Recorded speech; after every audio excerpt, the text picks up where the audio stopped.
പിതാവിൻ്റെയും പുത്രൻ്റെയും പരിശുദ്ധാത്മാവിൻ്റെയും നാമത്തിൽ ആമേൻ. ഇവിടെ ഇന്ന് ഡിസംബർ 6 തീയതി വെള്ളിയാഴ്ച.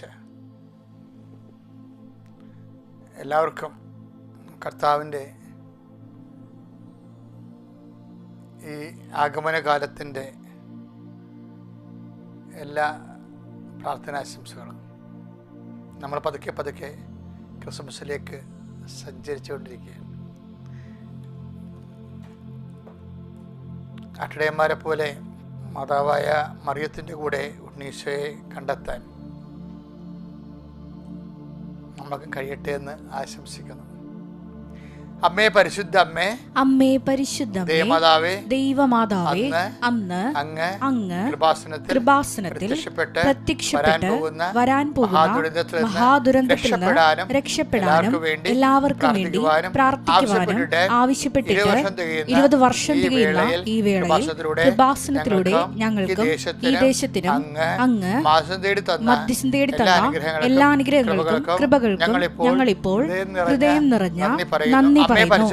അമ്മേ പരിശുദ്ധ ജപമാല മാതാവേ, സകല കൃപാസനത്തോടും ചേർത്ത് ഞങ്ങളിപ്പോൾ പ്രാർത്ഥിക്കുന്ന ഈ കുടുംബത്തിന്റെ പ്രത്യേക നിയോഗം. മക്കളെ, ഇന്നത്തെ നിയോഗം സമർപ്പിക്കുക. അത്യപൂർവം കൈകൾ കൂപ്പി കണ്ണുകളടച്ച് മുട്ടതിക്കാൻ പറ്റുന്നവർ മുട്ടയെന്ന് സമർപ്പിക്കുക.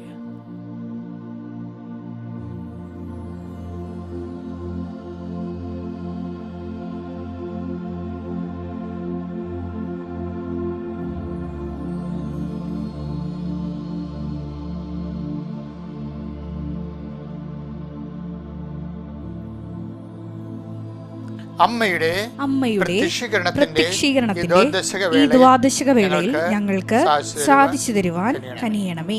വിശ്വാസ പ്രമാണം. സർവശക്തനായ പിതാവും ആകാശത്തിന്റെയും ഭൂമിയുടെയും സൃഷ്ടാവുമായ ദൈവത്തിൽ ഞാൻ വിശ്വസിക്കുന്നു.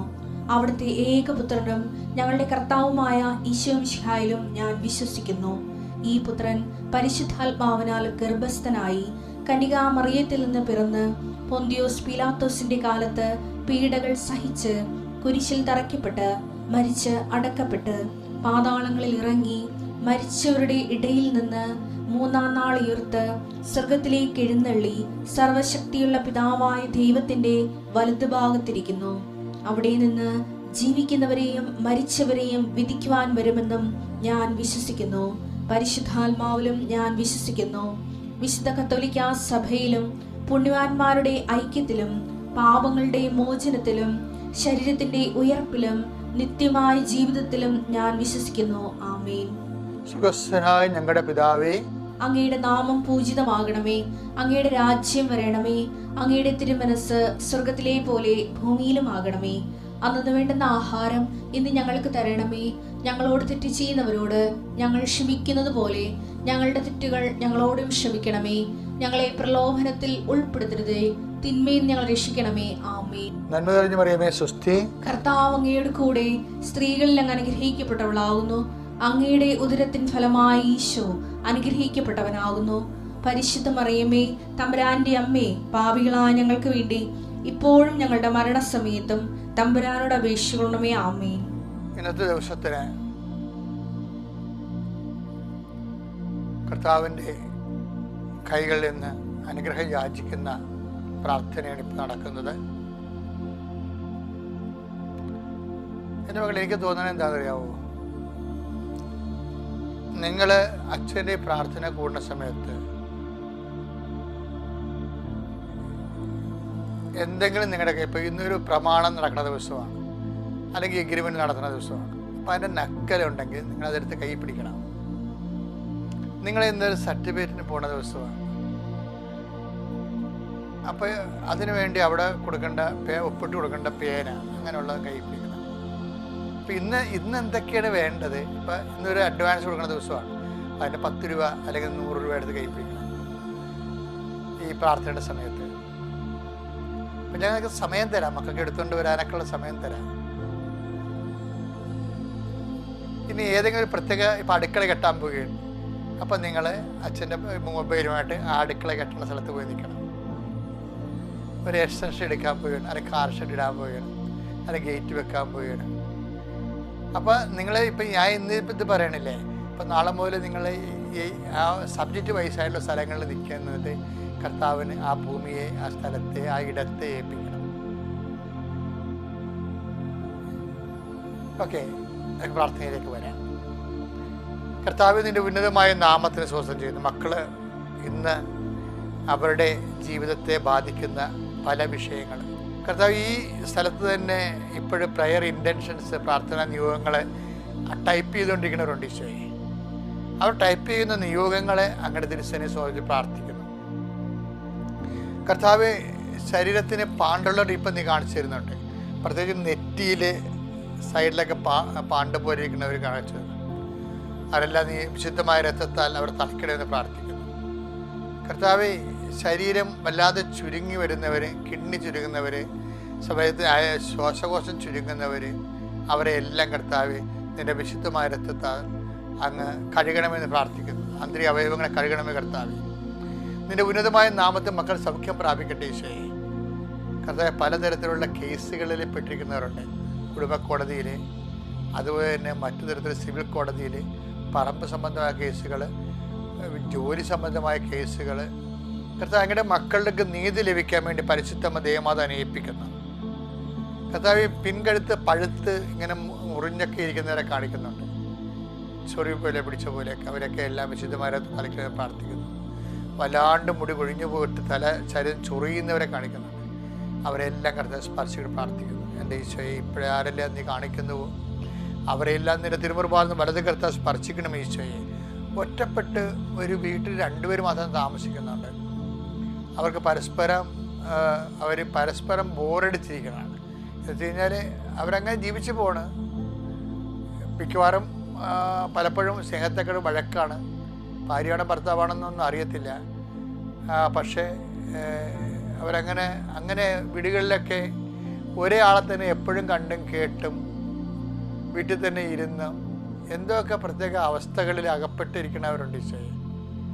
ഈ തുറന്ന ജയിലും കാണാത്ത കയറുമെന്നൊക്കെ പറഞ്ഞ പോലെ മനുഷ്യരെ കെട്ടപ്പെട്ട അവസ്ഥയിലുള്ള ആൾക്കാരെ പ്രത്യേകം സമർപ്പിച്ച് പ്രാർത്ഥിക്കുന്നു ഈശോ. കർത്താവ് വാഹനം ഓടിക്കുന്നത് പേടിയുള്ള പ്രാർത്ഥിക്കുന്നു. കർത്താവ് ഇന്ന് വാഹനം ഉപയോഗിക്കുന്നവരുണ്ട് ഈശോയെ. ഇവിടുന്ന് പോണവർ അതുപോലെ തന്നെ സുരക്ഷിതരായിട്ട് വീട്ടിൽ തിരിച്ചെത്തുന്നതിന് വേണ്ടി പ്രാർത്ഥിക്കുന്നു ഈശോയെ. ഞങ്ങൾക്ക് മുമ്പേ പോകുന്ന വാഹനങ്ങൾ, പുറകെ വരുന്ന വാഹനങ്ങൾ, ഞങ്ങളുടെ വാഹനങ്ങൾ, കുറുകെ പോകുന്ന വാഹനങ്ങൾ എല്ലാം തട്ടിമുടി അപകടം ഉണ്ടാകാതിരിക്കാൻ നിന്റെ കിറിവുകളുടെ സംരക്ഷണം മക്കൾ നൽകണമെന്ന് പ്രാർത്ഥിക്കുന്നു. കർത്താവ് ഞങ്ങൾ മൂലം മറ്റുള്ളവർക്ക് ബുദ്ധിമുട്ടുകളോ അതുപോലെ തന്നെ അമിതമായ പാപകരമായ ചിന്തകൾ, വിചാരങ്ങളൊക്കെ കൊണ്ട് പ്രാർത്ഥനാ ജീവിതം ഡാമേജ് ആയിപ്പോയിട്ടുണ്ട് ഈശോയെ. അവരെല്ലാം നീ വിശുദ്ധമാരത് കഴുകണമേ. കൂടുതൽ ദൈവസ്നേഹത്തിൽ അവർ വളരാനും പുലരാനും ഇടയാക്കണം പ്രാർത്ഥിക്കുന്നു. കർത്താവെ, ജീവിത മാർഗത്തിന് വേണ്ടി കട, വ്യാപാരം, വ്യവസായം, കൊണ്ടുനടന്ന് വിൽക്കുന്ന സാധനങ്ങൾ, ഏജൻസി പണി ചെയ്യുന്നവർ, കമ്മീഷൻ ജോലി ചെയ്യുന്നവർ, റിയൽ എസ്റ്റേറ്റ് ചെയ്യുന്നവർ, ജീവിക്കാൻ വേണ്ടി ഓരോരോ കാര്യവും പറഞ്ഞ് വീട്ടിൽ നിന്ന് ഇറങ്ങുന്നവരെ കർത്താവെ അവിടെ കൂടെ നീ സഞ്ചരിക്കണമെന്ന് പ്രാർത്ഥിക്കുന്നു. അവർ തിരികെ വരുമ്പോൾ അവർക്ക് കുഞ്ഞുങ്ങൾക്ക് ഭക്ഷണം കഴിക്കാനുള്ള മാർഗം കാണിച്ചു തരണമേ. അവിടെ കാര്യങ്ങൾ പരിഹരിക്കാനും അവർക്ക് സമാധാനം ജീവിക്കാനുള്ള വഴികളുമായിട്ട് തിരിച്ചു വരാൻ ഇടയാക്കണമെന്ന് പ്രാർത്ഥിക്കുന്നു. കർത്താവ്, വിവാഹം ഒത്തുവരാത്തവർ, ജീവിത പങ്കാളി കിട്ടാത്തവർ, അനുകൂലമായ ജീവിത പങ്കാളി നോക്കിയിരുന്ന് എല്ലാം അവസാനം അവർക്ക് പറ്റാത്തത് കിട്ടാൻ കുടുങ്ങിപ്പോയ ഒരാൾക്കാരുണ്ട്. എൻ്റെ പേരിൽ എപ്പോഴും വീട്ടിൽ പള്ളിപ്പുരം പോകാൻ തോന്നാത്ത ആൾക്കാർ എപ്പോഴും കെട്ടണില്ലേ, അതൊന്നും ആയില്ലേ എന്നൊക്കെ ചോദിക്കും.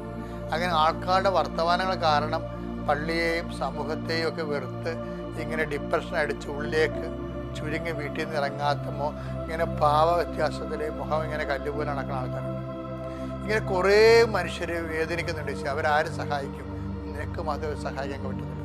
ഈ പ്രഭാതത്തിൽ, ഈ ക്രിസ്മസിൻ്റെ കാലഘട്ടത്തിൽ അവർക്ക് ഒരു സന്തോഷം കൊടുക്കണമെന്ന് പ്രാർത്ഥിക്കുന്നു. എൻ്റെ കർത്താവിന് ഉന്നതമായ നാമത്തിൽ, സഭയുടെ അധികാരത്തിൽ, കുരിശടയാളത്തിൽ കർത്താവിൻ്റെ ശക്തി ആവശ്യിക്കട്ടെ. നിന്നെ കർത്താവ് സന്ധിക്കട്ടെ, നിന്നെ കർത്താവ് വീണ്ടെടുക്കട്ടെ. മാതാവ് നിനക്ക് വേണ്ടി മധ്യസ്ഥ വഹിക്കട്ടെ. പിതാവിൻ്റെയും പുത്രൻ്റെയും പരിശുദ്ധാത്മാവിൻ്റെയും നാമത്തിൽ ആമേൻ.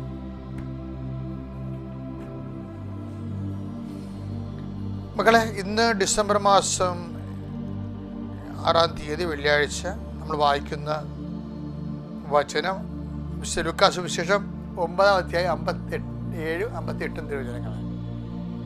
അവർ പോകും വഴി ഒരുവൻ അവനോട് പറഞ്ഞു, നീ എവിടെ പോയാലും ഞാൻ നിന്നെ അനുഗമിക്കും. യേശു പറഞ്ഞു, കുറുനരികൾക്ക് മാളങ്ങളും ആകാശത്തിലെ പക്ഷികൾക്ക് കൂടുകളും ഉണ്ട്, മനുഷ്യപുത്രന് തലചായ്ക്കാൻ ഇടമില്ല. എന്നെ എപ്പോഴും, എന്നെ മാത്രമല്ല ലോകത്തെ മുഴുവൻ സ്പർശിച്ചൊരു വചനമാണിത്. ഈശോയ്ക്ക് മനുഷ്യപുത്രന് തലചായ്ക്കാൻ ഇടമില്ല എന്നുള്ളത്. അത് കർത്താവും തെരുവിൽ ഉറങ്ങുന്ന ഒത്തിരി ആൾക്കാരെ കണ്ടു കാണും. കർത്താവും തെരുവിൽ ഉറങ്ങിയിട്ടുണ്ട് ജീവിതകാലത്ത് എല്ലാം.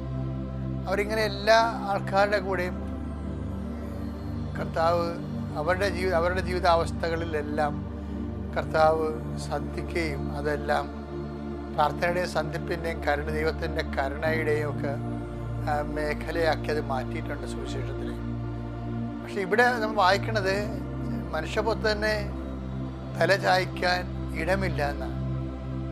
നമ്മൾ ഇന്നത്തെ ഭാഷയിലൊക്കെ പറഞ്ഞ സ്പേസ് ഇല്ലെന്നാണ് എൻ്റെ അർത്ഥം. എല്ലാവരും ആൾക്കാർ നോക്കണത് സ്പേസ് ഉണ്ടാക്കുന്നതല്ലേ. ഇപ്പം വലിയ ക്രിമിനൽസ് പോലും ഒരാളെ തല്ലിയെന്ന് വിചാരിച്ചു, അവരുമായിട്ടുള്ള പേഴ്സണൽ കേസായിരിക്കും ചിലപ്പോൾ. അവിടെ പൊക്കിത്തരങ്ങൾ, തോന്നിവാസങ്ങൾ പോലീസിൽ പറഞ്ഞായിരിക്കും കേസ്. പക്ഷെ അതിൻ്റെ പേരിൽ ഇവർ ഉപദ്രവിക്കും. പക്ഷെ നാട്ടുകാർ ചോദിക്കുക പറയും, അയാൾ ആരെങ്കിലും തോണ്ടിയിട്ടത് ഞാൻ കണ്ടതാണ്, അതുകൊണ്ടാണ് വഴിയെ നടക്കാത്തത് കൊണ്ട്. അപ്പോൾ ഇവൻ നല്ല പിള്ളയായി എന്ന് വെച്ചാൽ അവൻ്റെ തോന്നിവാസങ്ങളിൽ നിന്ന് ഇങ്ങനെ ആൾക്കാരുടെ മുമ്പിൽ വൈറ്റ് വാഷ് ചെയ്യാൻ വേണ്ടി ഒരു സ്പേസ് കണ്ടെത്തുകയും അങ്ങനെ കുറേ ആൾക്കാരുണ്ട്. അതായത് സ്പേസ് ഇല്ലാത്തവരും ഉണ്ട്. കാര്യം കുടുംബത്തിൽ ഇപ്പം ഇപ്പം ഇളയ മക്കളൊക്കെ ഉണ്ടല്ലേ, ഇളയ മക്കളൊക്കെ എപ്പോഴും ഒരു ദാർഢ്യമുള്ള മക്കളായിരിക്കും മിക്കവാറും. എല്ലാവരും അല്ല, എന്താ കാര്യം, അവർ വളർന്നു വരുമ്പോൾ മൂത്ത മക്കൾക്ക് ഭയങ്കര സ്നേഹം കിട്ടുന്നു, അത്രയും സന്ധിപ്പ് ഇവർക്ക് കിട്ടത്തില്ല. ഇവിടെ കുറ്റങ്ങൾ അന്വേഷിക്കുന്നു, തിരക്കുന്നു. അങ്ങനെയൊക്കെ വരുമ്പോൾ ഇവർക്ക് വളരാനുള്ള സ്പേസ് കിട്ടത്തില്ല. പിന്നെ ഇവർ ഇടിച്ചു തല്ലിയാണ് ആ കുടുംബത്തിൽ സ്വന്തം വ്യക്തിത്വം ഉറപ്പിക്കണം. അപ്പോൾ അവർ റഫായിരിക്കും, സ്പേസ് കിട്ടാത്തത് കൊണ്ടാണ്. അപ്പോൾ ജീവിതത്തിൻ്റെ എല്ലാ മേഖലകളിലും ഇതുപോലെ സ്പേസ് കിട്ടാത്ത അവസ്ഥകളാണ്. ഇപ്പോൾ കുടുംബത്തിലൊക്കെ അവിടെ സ്കൂളിലൊക്കെ ചെല്ലുമ്പോൾ ഭയങ്കര കോമ്പറ്റീഷനല്ലേ.